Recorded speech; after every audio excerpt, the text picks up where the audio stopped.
Good morning, everyone. My name is Zaina Al-Shaib. I'm the Director of Digital Communications at the Middle East Institute. I'd like to welcome you all to this on-the-record briefing session in which we'll discuss the rising tensions between Israel, Iran, and its proxies.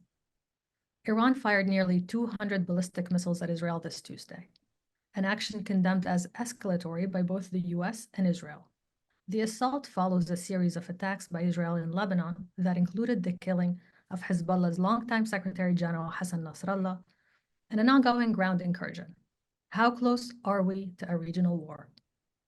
To help us understand the latest sharp escalation, I am delighted to welcome Randa Slim, Director of the Conflict Resolution and Track 2 Dialogues Program at the Middle East Institute, and Mick Mulroy, former U.S. Deputy Assistant Secretary of Defense for the Middle East and a non-resident senior fellow at MEI, as well as Alex Vatanka, Director of the Iran Program here at MEI. Thank you all for joining us this morning. When we get to the Q&A portion, you can use the raise hand function on your screen to ask a question. And if you're called on, we will unmute you and you can introduce yourself and direct your question to one or all of our panelists. Questions can also be submitted in writing via the Q&A chat box on Zoom. Let's get started. I'm going to turn to Randa first. Randa, Israeli airstrikes in the last 2 weeks have killed nearly 2,000 people in Lebanon, a quarter of whom are women and children, according to the Lebanese Health Ministry. 8 Israeli soldiers were also killed in combat against Hezbollah forces on the ground on Wednesday. As the year-long conflict in Gaza continues to rage, are we already in an all-out war? And if not, how close are we to one?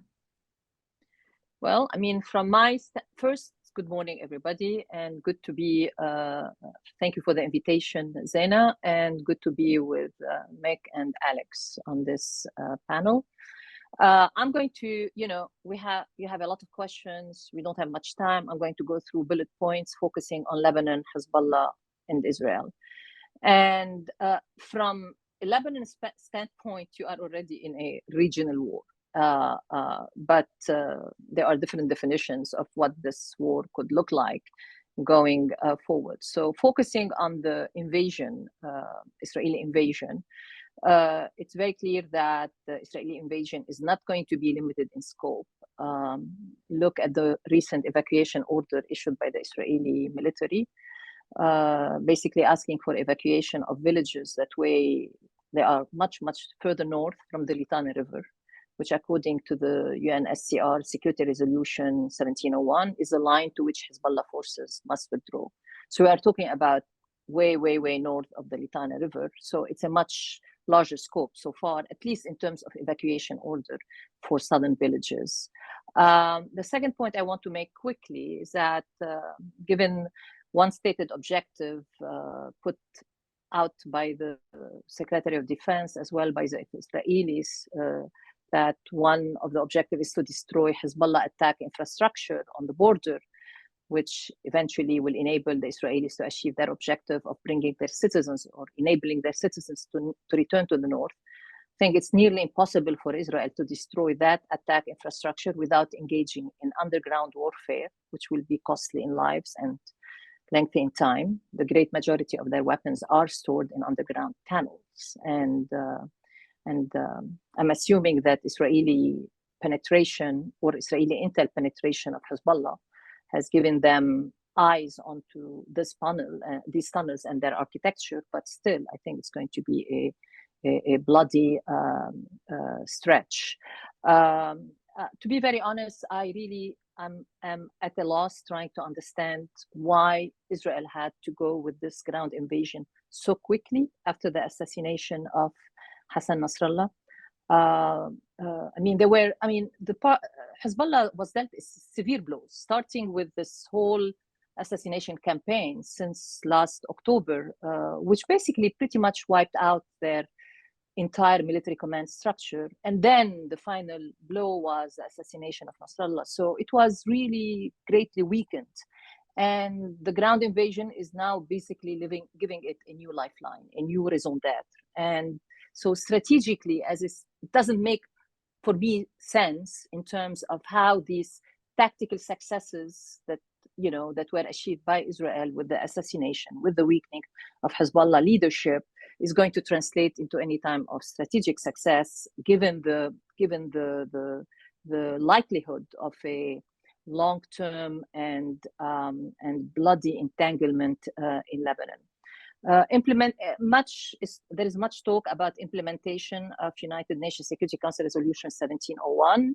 I think in the short term, it's not doable, mainly because neither warring side, Israel or Hezbollah, is looking for a political solution now. Israel has Hezbollah on its knees, as they think, and they would like to, dealing them even heavier blows and see if they can, decimate the organization. On the other hand, Hezbollah is engaged in an existential fight and believes a protracted fight with Israel is necessary to keep themselves relevant on the domestic and regional scene. Eventually, the only off-ramp is now in terms of the only off-ramp going forward is going to be eventually a political deal, which what 1701 is about, maybe a more empowered, a more emboldened 1701, maybe under Chapter 7, with more enforcement mechanisms.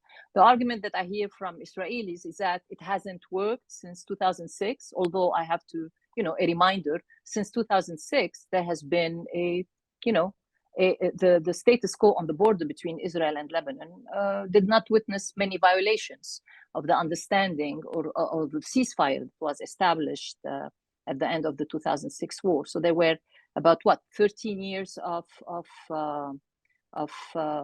calm, and so 17 years of calm. And so still, in my opinion, the only off-ramp going forward is going to be this political deal, an empowered, a reinforced 1701. Absent that, the only pathway that is available to the Israelis is a permanent reoccupation of a large swath of South Lebanon, to be encountered by Hezbollah-led insurgency, which brings us back to the 1985-2000 scenario. Except the difference this time is that unlike in the 80s, Israel had at the time an agent on the ground doing much of the occupation, which is the Lebanese Christian army, which was a Christian militia. This time, the South Lebanon Army, which was a Lebanese Christian militia. This time, they don't have that kind of Lebanese agent on the ground. And so we have already seen Israel sustain multiple casualties in yesterday and today. And I expect this is going to be, bloody and lengthy, and not limited, of course. I'll stop here. Thank you, Randa. Mick, how effective was the unity of front strategy that Hezbollah wedded themselves to, and how has it played out in theory versus practice? Also, first of all, great to be with you, Zaina, Randa, and Alex, and everybody that joined us. Welcome from the mountains of Montana here, where fall is upon us and the bears are out. I would just start with saying, just so people probably know my background, but I'm also currently involved with humanitarian efforts in Gaza, and now it looks like we're expanding to Lebanon. So my perspectives are not just shaped by being an analyst for ABC News and fellow at MEI, but are on-the-ground activities when it comes to those things, just kind of full disclosure. So I think when it comes to the proxy forces of Iran, Iran's always used them as a key component of their national security strategy. They've essentially tried to isolate themselves politically and in some cases militarily from the actions. Some, of course, are more responsive than others, Hezbollah being probably the top of the list, actually started by the IRGC, and very responsive, whereas the Houthis, if you will, are less responsive but certainly still willing to carry out Iran's orders, especially when it's consistent with their own goals. And of course, one of the qualifications for proxy forces is to be consistent with the goals of Iran. So I think that's worked relatively well for Iran. I would point out that, one of the reasons we the U.S., royal we, withdrew from the JCPOA was because it did not address the malign activities of Iran through its proxies.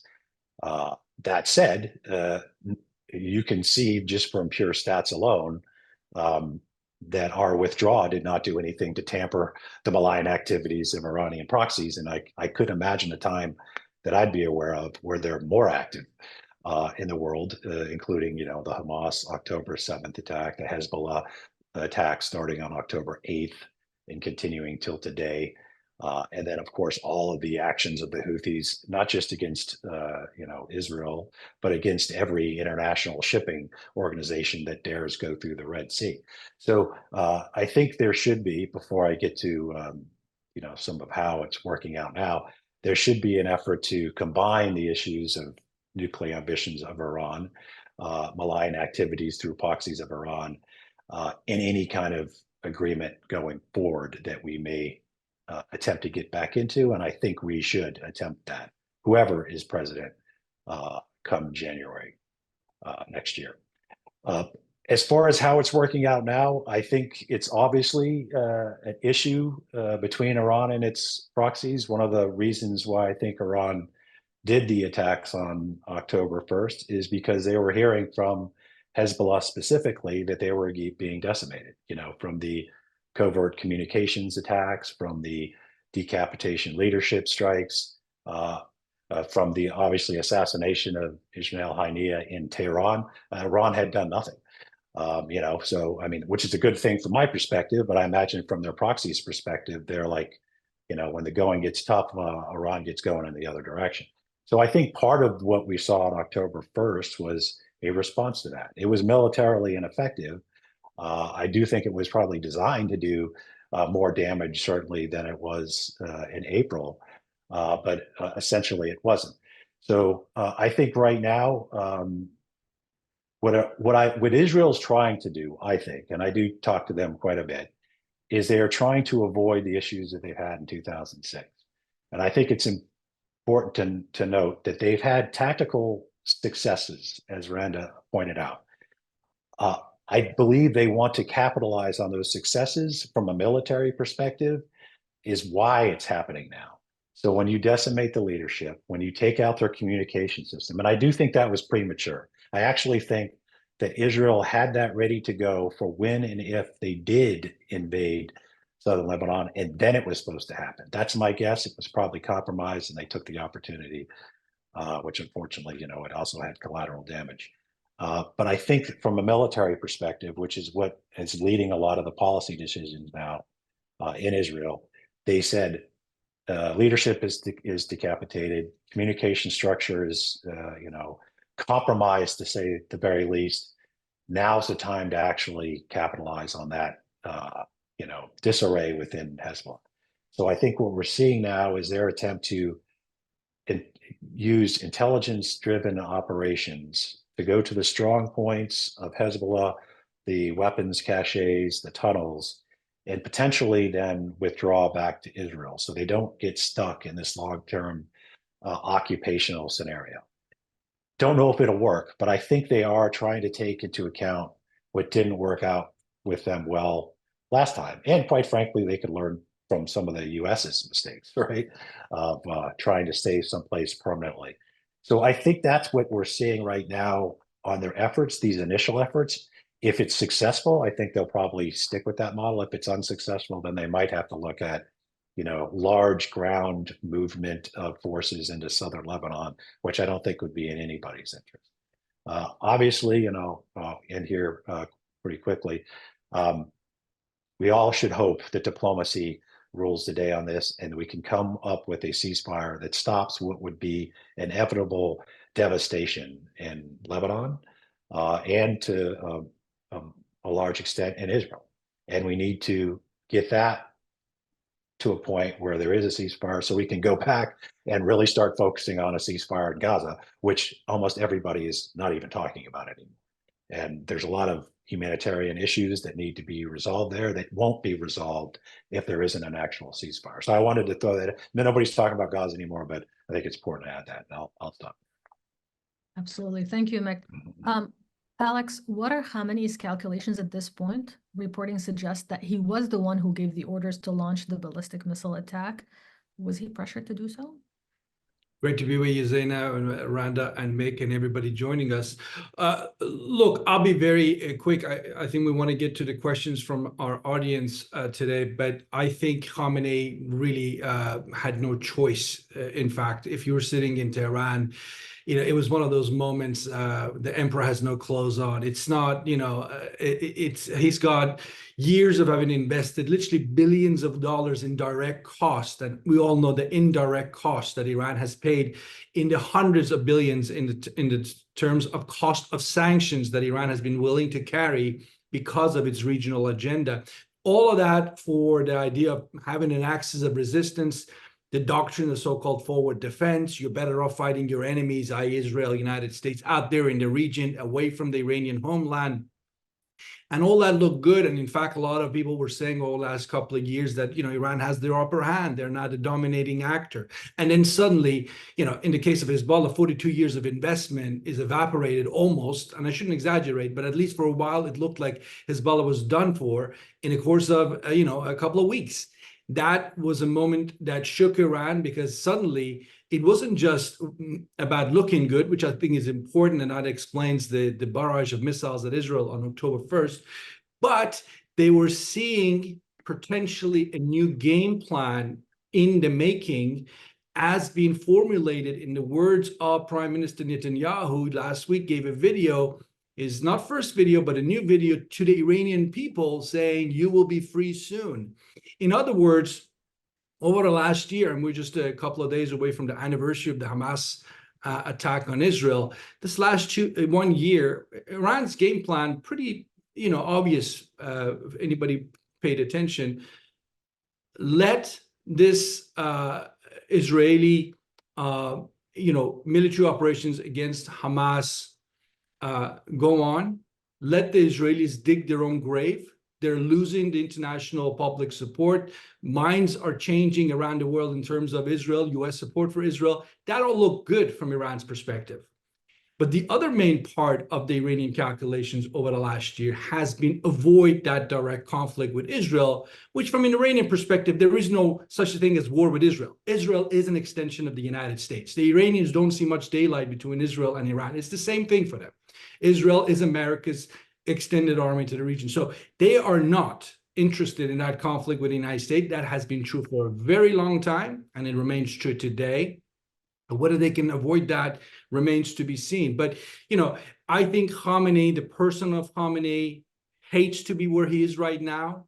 When you listen to the man's speeches, and he's going to give another one here on Friday after a few years of not doing presiding over Friday prayer, he will do so. I think he's after 5 years, he's doing it for the first time tomorrow. Let's see what he says. But I think his instinct is let the Israelis bleed over a long period of time. This isn't about a war you're going to win overnight. I probably think a lot of the folks in the Revolutionary Guards would like to see more Israeli involvement in Lebanon, because that's exactly how you keep the war away from Iran. Iran is 500-600 miles away. Let them go into these little pockets and fight Iran's Arab proxies, but keep the war away from Iran. Obviously, last point I make here, Zaina, is the Israelis are not playing that game.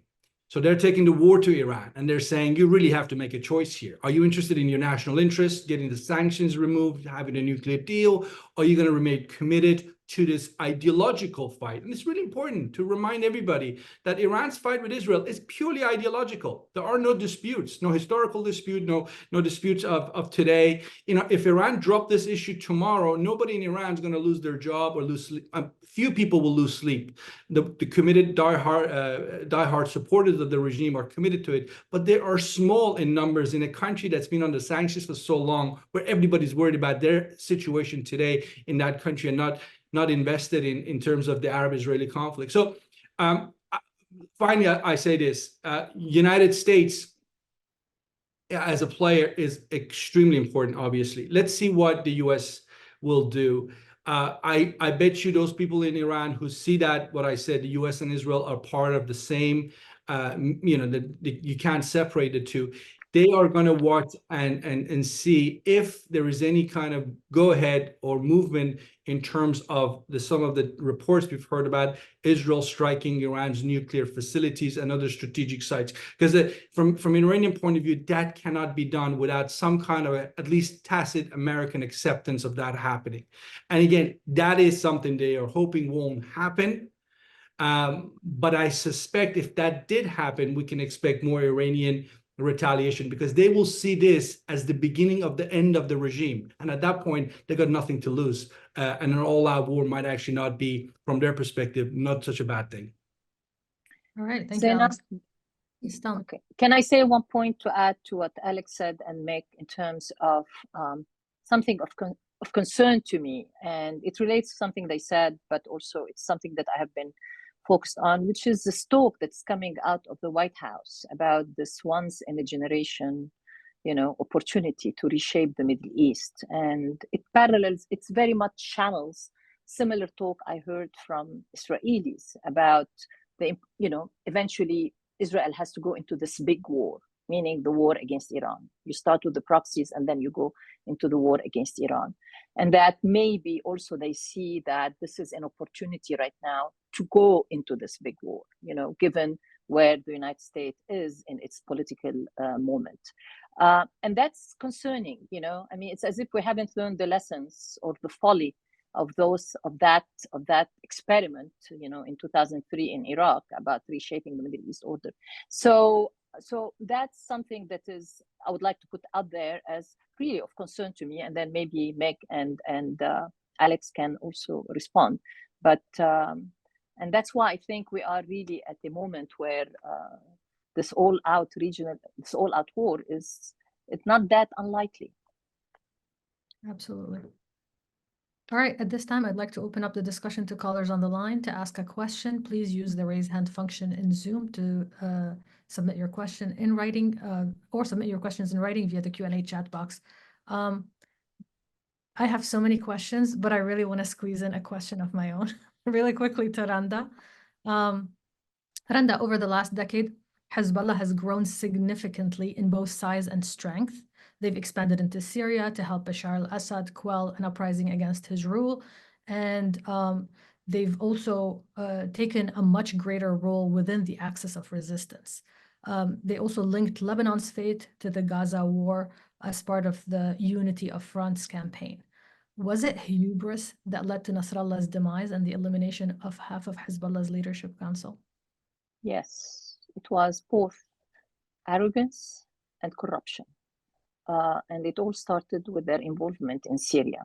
If 2006 and what they claimed as their holy victory in 2006 was, in my opinion, the moment that made them into a regional player and such an anchor in Iran resistance of access, but also it brought in them this feeling of invincibility, that they were able to defeat or to, the Israelis, or to stand up to the Israelis.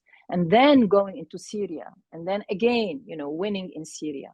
I think they really, it reinforced this feeling of invincibility within Hezbollah. And then you add to that is the expansion of Hezbollah, which was brought on by the Syria war, which forced them to relax a lot of the internal controls. But also Syria introduced corruption inside Hezbollah ranks. The involvement, a lot of their people in the Captagon trade, injection of money into Hezbollah because of the Syria war, exposure of Hezbollah fighters to a number of intel services. In my opinion, this is where the deep infiltration of Hezbollah ranks started, because again of the corruption that's really started and really expanded, and because of the expansion of its ranks and the relaxation of their internal control mechanisms and their feeling of invisibility. All right. We have a question from Julie Chan. She said, on Tuesday, the Wall Street Journal reported that Israel warned Iran in advance of the missile attack that they would retaliate by striking Iran's nuclear and energy facilities. Yesterday, the New York Times reported that Israel is not considering striking the nuclear facilities. what do you think is the probability that Israel will strike Iran's nuclear facilities? Mick, you want to take that one? Sure. So, I mean, I think we've seen a lot of talk about that. There's, if you look at how militaries present courses of action to senior leaders, for example, and obviously I've seen a lot of this, there's usually a low, medium, and high range, right? There's usually 3 courses of action, and you usually put the one you want to do in the middle. It's just, the way it is. That also works when you're talking about how you're going to respond on a political international spectrum. Right. So if you're talking about striking the nuclear facilities at, Natanz and the other places, but then you instead target the energy infrastructure, including the port, it could look like you moderated your response, right? Even if you never intended to actually strike the nuclear facilities. It would look potentially, or at least you could make the case that, look, we could have gone much more significant. We elected to do something that was less to try to, one, stay more in line with President Biden's guidance to U.S. and and essentially try not to escalate this. So I don't know if the talk is real. I think we've seen former Prime Minister Naftali Bennett say, like, now's the time. We need to strike. This is our 50-year opportunity.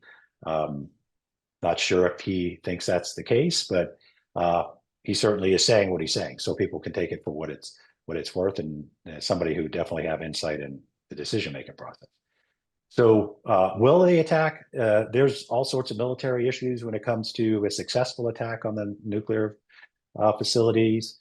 I won't go into the details, but this largely has to do with the type of munitions you have and don't have, the ability to use bombers and tankers, and the ability to suppress air defenses. And quite frankly, a lot of those have to come with the United States. And it's obvious the United States is not going to participate in that per President Biden's comment. So then the question is, do the Israelis want to do this unilaterally, and how effective would it be? I don't know the exact parameters, but it obviously has a much lower chance of successfully destroying or even setting back the program substantially without the U.S. assistance. So they have to. It's not just the escalatory nature of the attack; it's the chances of even being effective. So I think it's likely off the table because of the combination of those two. But you don't know, because quite frankly, the existential threat to a nuclear-armed Iran is something that has to be taken into consideration by the Israeli Security Cabinet. And the question, of course, will come back on the United States when Iran, if they get enough nuclear fissile material for a bomb, and then we think it's about to be made into a bomb, and then there's a delivery mechanism for the bomb. Then the question is going to be, well, we could have taken it out back. But anyway, what's more likely, I think, is the attack on the energy sector. Oil, obviously, it's a huge part of the Iranian economy. And Israel has been messaging this for at least a week, because when they attacked Hudaydah successfully, which is about 2,200 kilometers from Israel, they highlighted that the facilities that they would go after in Iran were only 1,600 kilometers away, right? So, and I don't think that was an accident. I don't think that was just random distances of comparison. I think they're saying, if we can hit that facility, and if you saw the devastation, it was pretty substantial, we can hit theirs. So, and then if they talk about potential for a nuclear, doing that again would be potentially viewed as a choice that Israel made to try to at least not escalate this too entirely much. All right. Can I add something very quick to what Mick said? I thought Mick did a wonderful job laying out all the key issues. Just one thing to point out. I mean, I think Israel wanted to give Iran something to think about in terms of going forward in this conflict with Israel. That obviously makes a lot of sense. But at the same time, if you're Israel, and if you don't think you can destroy or delay in a significant manner the Iranian nuclear program, as Mick just pointed out, for the practical reasons that exist, then the danger here is you do essentially symbolic striking. Essentially, that would amount to symbolic, even though if there is some damage, but it's not. It won't be an Iraq style end of a program, or what the Israelis did in Syria. I think it was 2007. The question then becomes, not just for the Israelis, but also for the United States as the main supporter of Israel, is that the moment the Iranians are going to, say, forget about NPT, the nuclear non-proliferation, forget about us sitting here and pretending anymore that a nuclear weapon doesn't make sense, because that they might just take that moment and go for weaponization, if you will. And again, I think that ought to be, if it's not an issue in Israel, it should be, and I'm sure it is. Obviously here in Washington, which I think was reflected in President Biden's comments on this yesterday. Thank you. We have a question from Dan DeLuce from NBC News. He wants to know, what would it mean if Israel struck Iran's oil facilities? And his second question is, what is the view right now from Gulf Arab states? Will, for example, the UAE or Qatar refuse to allow the use of their airspace or US bases to assist an Israeli operation? What will these governments seek from the US? Alex, you want to start, and then we could go to Randa and Mick for additional comments? I'll be very quick in terms of impact on their oil facilities. Look, this is a major source of income for Iran right now in terms of, I think it's 1.7 million barrels that are exported, mostly 90% plus to China. So for the Iranian economy, that today, if I'm not wrong, is the second most sanctioned economy in the world after the Russian Federation, to lose the ability to export oil will be something that will add to the long list of problems the regime has. Is it going to, in the short term, bring the regime down? No. Is it going to sort of make things worse going forward, given that so much of the sanctions remain in place? That's the issue for the Iranian regime to worry about. And I'm thinking that is probably exactly why the Israelis are talking about critical energy infrastructure. But we also have to remember, this Iranian regime has been under sanctions now for a long time, at least for 10 plus years, going back to the Obama administration. And even you can go back all the way to 1983 when Iran was first put on the State Department's list of a sponsor of terrorism. So sanctions is something they know. There's a whole industry in Iran where you go around sanctions. Their international trade over the last 2 decades has shifted immensely away from faraway markets, places like Japan and Korea, to neighboring states. So their trade today is oftentimes done in terms of, trucks that just cross Iran's borders into neighboring countries. So sanctions alone, I just wanted to quickly say, is not going to be how you shift Iranian calculations on those strategic issues. In terms of the Gulf states, I'd love to hear what Randa and Mick will say, but let me just say this, and then I'll pass it on. The Iranians have always said, going back to the Iran-Iraq war in the 80s, if neighboring states are involved in attacks against us by third-party countries, then those countries are legitimate targets, and I'm sure the same thing will be expressed again this week. So if you're sitting in UAE, if you're sitting in Saudi Arabia, sitting in Qatar, Kuwait, and so on, where you have American bases, you're going to have some pretty tested conversations with the American counterparts in terms of possible American role in all of this. I'm not saying there will be one, but because of the closeness between US and Israel, that's invariably going to be part of that conversation between the Gulf states and their American interlocutors. I'm just going to quickly add to what Alex said, is that, there has been now meetings in Doha between the Iranian president and the foreign minister of the Gulf Cooperation Council.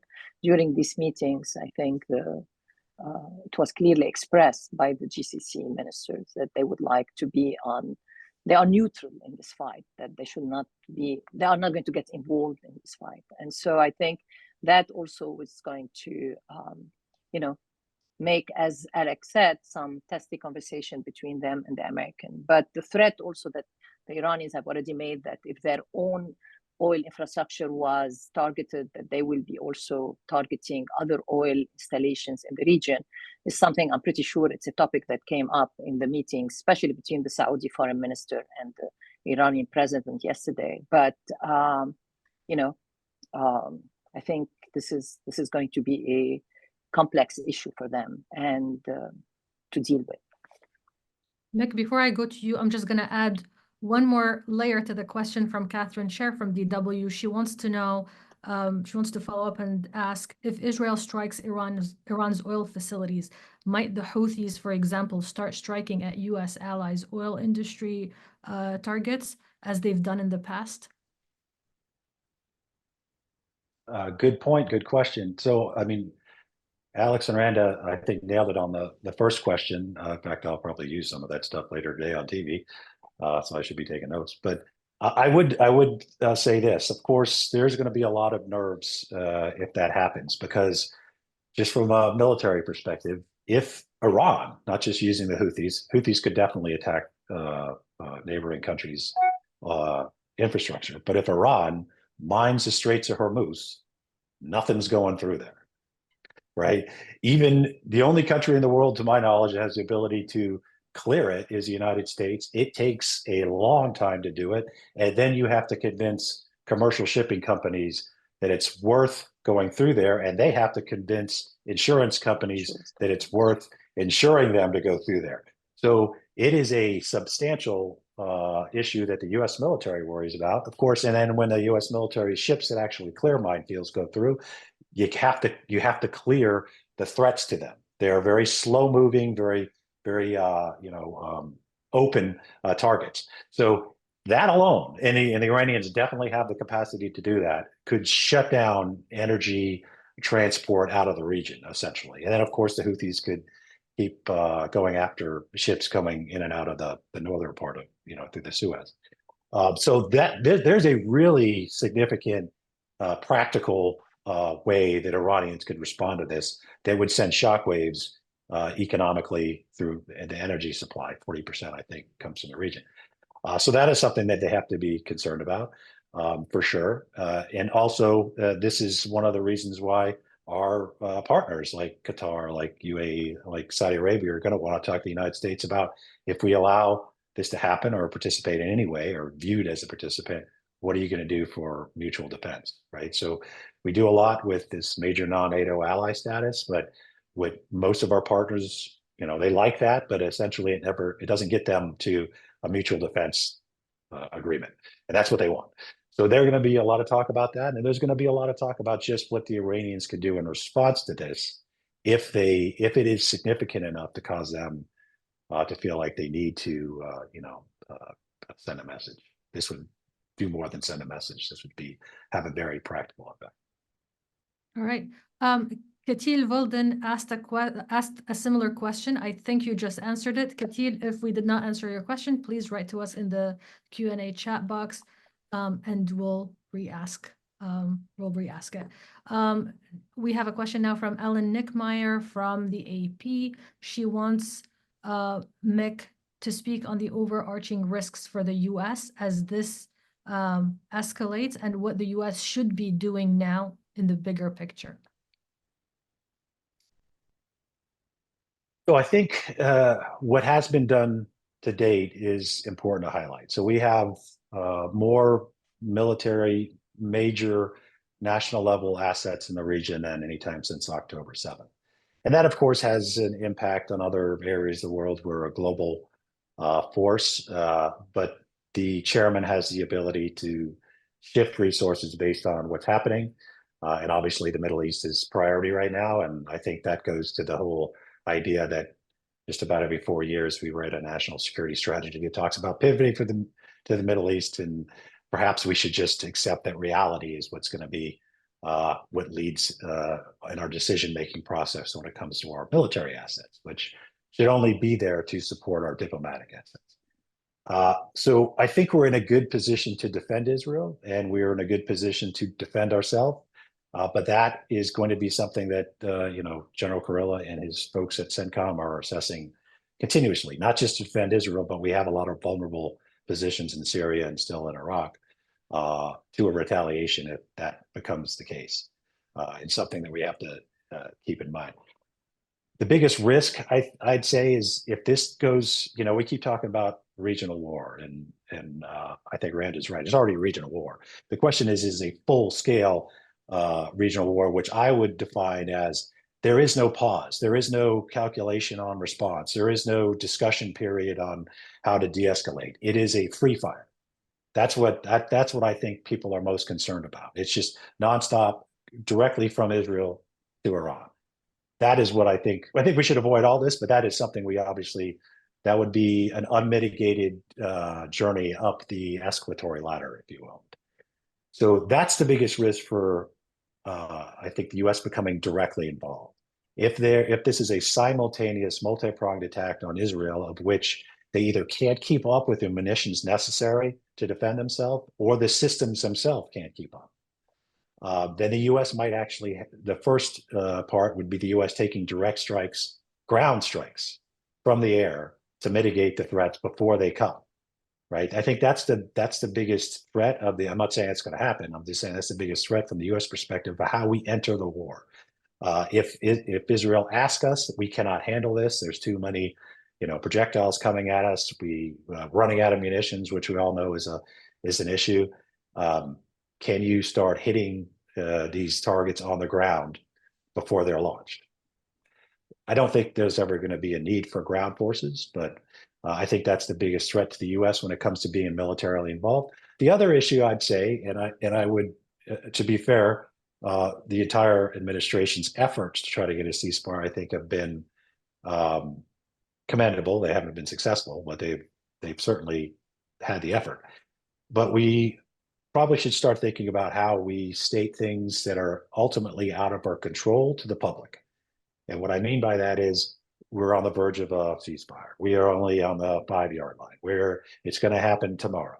I mean, that, I think, quite frankly, just damaged our reputation, and people essentially, my friends in the region, both sides of the issue, have just like, look, we don't even listen to the U.S. characterization. Nor should we state what Israel is going to do. Right? Because that's also proved to be not effective and not accurate.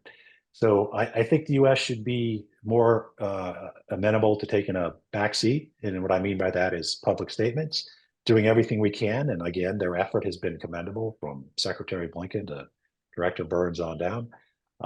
Because ultimately, every time we try to say something that turns out to be not accurate, it does hurt our I think, influence and credibility.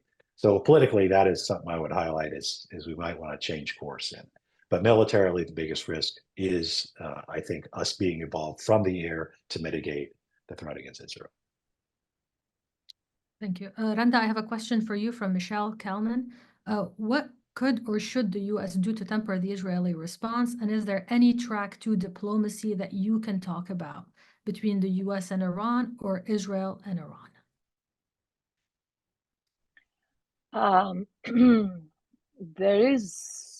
I'm aware of a track 2 effort that is ongoing between the US and Iran. And, and it has been meeting regularly, and it has met recently. So I think messages have been exchanged, especially the track 2 effort that in the past involved senior figures from the old regime who are now back into position. And so in position of authority, at least at the foreign ministry and in the presidency. So it's quite an influential track 2 effort. Now, in terms, what is the other track 2 effort that's taking place? Which question? What was the question? I'm sorry. Which other? Israel and Iran, or Israel and US and Iran, and Israel and Iran. I'm not aware of a small group track 2 effort between Israel and Iran. It's pretty hard to convene that. I think there is interest, in my opinion, in some quarters in Israel to have a track 2 effort with Iran. I think it's very hard to find Iranian participants, especially influential Iranian participants with access to decision makers in Tehran, to participate in these track 2 efforts. I'm talking about small dialogue groups. There are a lot of conferences where Iranians, Israelis, everybody participate, but these are not the track 2 that I do, which I'm involved in, which is much small and policy oriented and policy focused. I'm not aware of that kind of track 2, Iranian, Israeli of that style taking place. All right. A question for you, Alex. if the supreme leader Khamenei is assassinated, what might be the domino effect of that? Wow, great question. Tough one to answer. I mean, the Islamic Republic is 45 years old. There's been 2 supreme leaders. And this one, Khamenei, has been there since 1989. He does not have a deputy supreme leader the way his predecessor had. When he passes away, there will be an emergency meeting of sorts. And that is how I would explain the sort of the question. If there is an assassination of Khamenei, there will be some kind of a, obviously gathering of the senior leadership. There's the formal path to choose the next supreme leader that sits with the senior clerics that sit in the assembly of experts. They have the constitutional mandate to vote for the next person. But Khamenei himself has hollowed out the assembly of experts of its talent and independence, that those people who sit there really have no say anymore. That was the case in the 80s, but not today. So they are going to be the rubber stamp parliament. Who gets to be the next supreme leader? And there might be a situation where perhaps the regime will move beyond having a single man as a supreme leader. There are alternatives to having one individual supreme leader. That decision ultimately will be made by the top power brokers, and I would include those folks who today sit around Khamenei in the Beit, in the office of the supreme leader, and the senior leadership in the Revolutionary Guards. There might be some other individuals who might have a say in terms of political networks that exist in Iran, the Larijani network and so forth. But fundamentally, I think it will be if they can, and that's a big if, a consensus candidate, the way Khamenei himself was a consensus candidate when he was chosen in 1989 to take the regime forward. Again, a lot of ifs, a lot of balls in the air. Yeah, I mean, look, the idea, and I'll end here, the idea of assassination of an Iranian leader just a few months ago might have sounded outlandish, but the way the Israelis have penetrated not only the Iranian regime in Iran, but the entire axis of resistance, it seems, I'm sure everyone is on their toes and worried about that as an issue as well. All right, Mick, another question from Julie. Actually, I'm gonna read them both, and you can answer them. In the options list for Israeli retaliation, which ones do you think are the most likely in the near term? If you think that a strike on oil facilities are most likely, what would be the most likely targets? Would the Israelis strike a few Iranian oil tankers or flatten Iran's oil export terminals to shut down their oil trade? And if the US refuses to approve such attacks on oil, how likely is it that Israel would move ahead unilaterally? Good question. So I've heard Bandar Abbas is one of the ports they're most likely going to target, from an analyst, not from somebody who actually knows. So I think that's probably likely. And maybe the attack on Hudaydah was an actual rehearsal, if you will, an actual operation that would act as a rehearsal for what they would do. There are other port facilities. They now have a good idea of what munitions to use and what damage it causes and what damage it doesn't cause, right? So they've worked out the kinks in how to get there, refuel en route, which is a big, from and I'm not a air guy, but that's a complicated endeavor. This was, I believe, the second longest air operations the Israeli Air Force has ever done, and it requires refueling and all the things that go with it, and evading any kind of air defenses, and then putting the right munitions on the target to get the effect you're looking for. So I think they either it's just a coincidence, or they actually did a real life rehearsal for what they might be doing here. So I do think that's probably the likely first course of action that they're going to look at. I don't know what the U.S. It'll obviously have some effect. I think Alex might know more than I do, but it'll have some effect on global energy costs, but most of their energy, as he said, goes to China. But I imagine that would still have an impact. I'm not an economist, so I'll step there on that. But I do think the U.S. has to allow them to do one of their courses of action. And I think if they say, well, why don't you do what you did last time, which is launch a glide bomb at a radar station just so you could reach, I don't think that's in the cards. So the other issues is leadership targets. I would agree that before we just saw everything we saw with the assassinations, both in Tehran and Beirut, people would think that was, not an option, but potentially it is. And, we just saw, Ahmadinejad, I believe, yesterday or the day before, actually point out that they had a unit that's supposed to weed out Mossad agents, and the head of the unit was a Mossad agent. So I point that out. I mean, and from a former CIA person, it's kind of comical, but it also really does highlight that they have pretty well infiltrated the infrastructure, the security infrastructure there. So I don't know how viable that is. If it's unsuccessful, I guess it still would send a message, as long as it was close.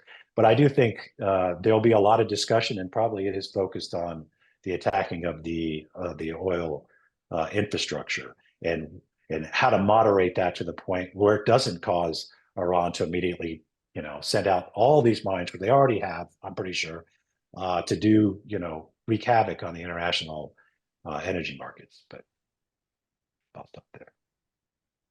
All right, Randa, I'm going to start with you, and then we'll see if Mick and Alex would like to add to what you're going to say. Tom Charters wants to know what importance, if any, does the U.S. presidential election play in all of this escalation? I think it plays a big role in the assessment of especially Israeli leaders, and in their assessment of having, enough time and space to get done what they need to do, be it in Lebanon and be it in with Israel in Iran. I think also we are not going to stop at November. As we all know, it's going to take a while for the next president, be it Ms. Harris or Mr. Trump, to form their administration. That also will buy, Israel some time before having to, address these questions with the next president of the United States. And in the interim, a lot of damage can be done. And it's expected that the death toll in Lebanon, in fact, might exceed that of Gaza if we continue along the same trajectory that we have seen in the last week or so. So I think in that respect, it gives Israel time and space before they have to decide on a political solution. And then it's going to depend who's going to be the next president, how big this file is, as far as they are concerned, and who's going to take control of it in the administration, how much of a priority it's going to get from the next president, depending on where the conflict is at the time, whether in Lebanon, whether in Gaza, or whether with Iran.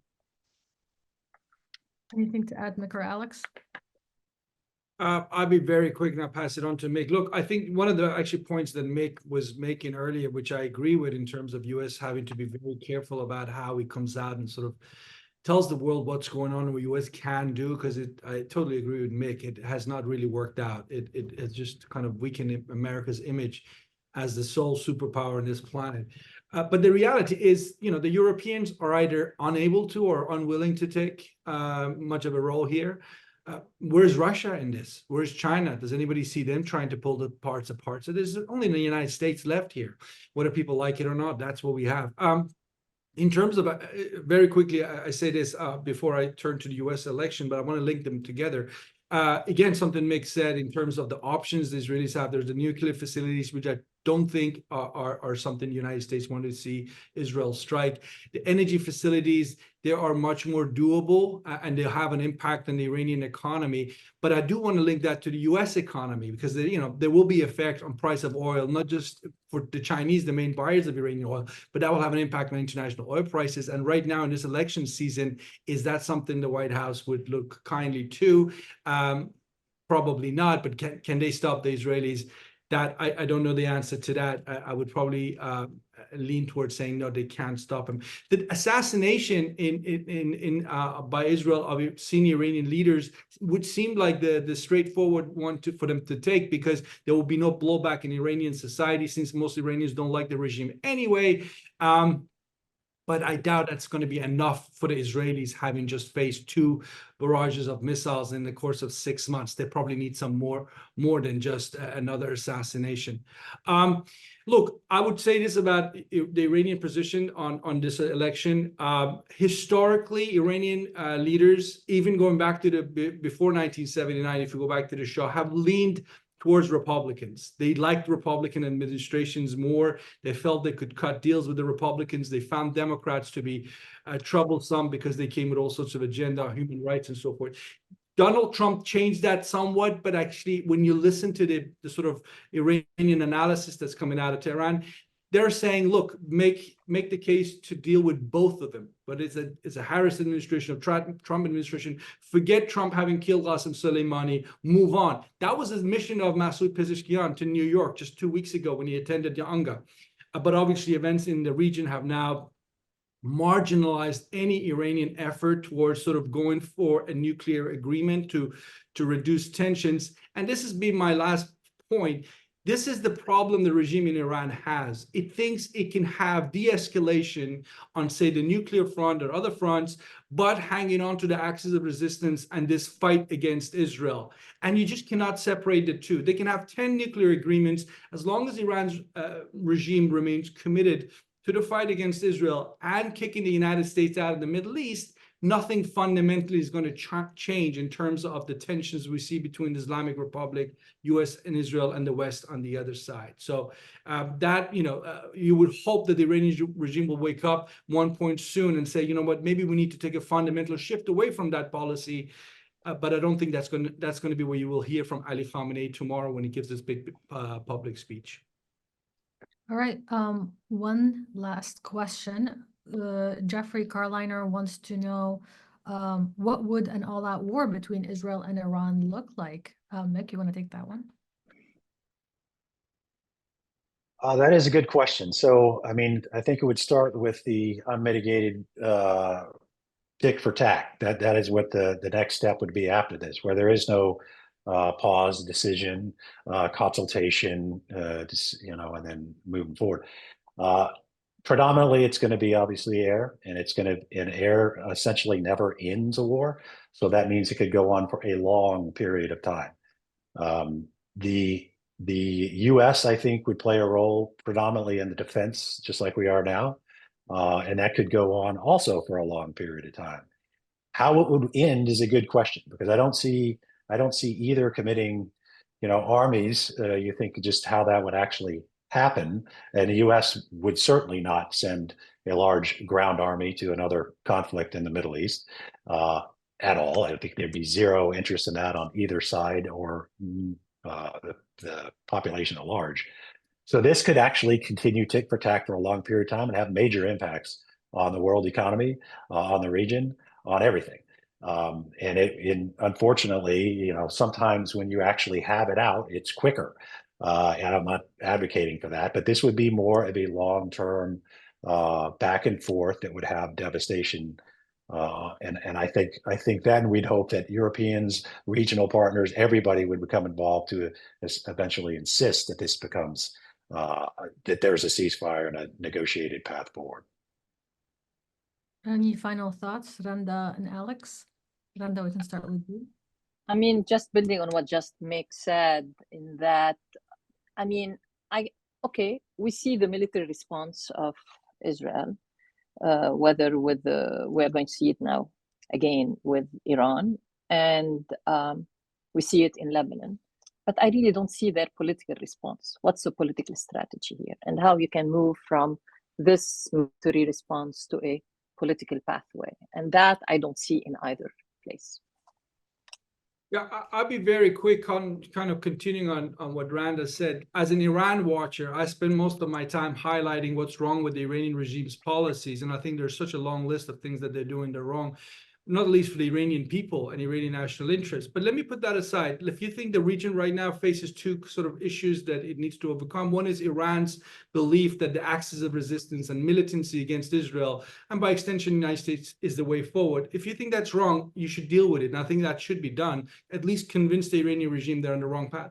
But on the other side, this notion that we can just focus on what Israel needs to do against Hamas and Hezbollah and forget about the root causes here, the Palestinian conflict, then we're wrong. Then we're not solving anything in the long term. So there needs to be two tracks here. One is to, whatever methods you use, put pressure on the Iranian regime to confront acts of resistance. Is it diplomatically, militarily, whatever it is? But at the same time, tell the Israelis, friends of the United States and the West, that look, the long term, your history since 1948 tells you will win these battles, but the war is still there. And I think, again, I want to hear more from U.S. policymakers on that issue of genuinely pushing Israel as friends of Israel to make him accept the fact that there needs to be a political process that will involve a two-state solution. And that's a tall order, because that's not where the Israeli society is at right now. And let's see if Washington and others can help Israel come towards that conclusion. Thank you, everyone. And thank you for the great questions. I apologize we didn't get to answer all of them as we're running out of time, and we're going to have to wrap things up. I hope you will join me in thanking Randa Slim, Mick Mulroy, and Alex Vatanka for participating in this week's session on the escalating tensions in the Middle East. We really appreciate your insight and your willingness to share your morning with us. I wish you all the best and hope you have a great rest of your day. Bye, everyone. Thank you, Zena. Thank you. Thanks, guys.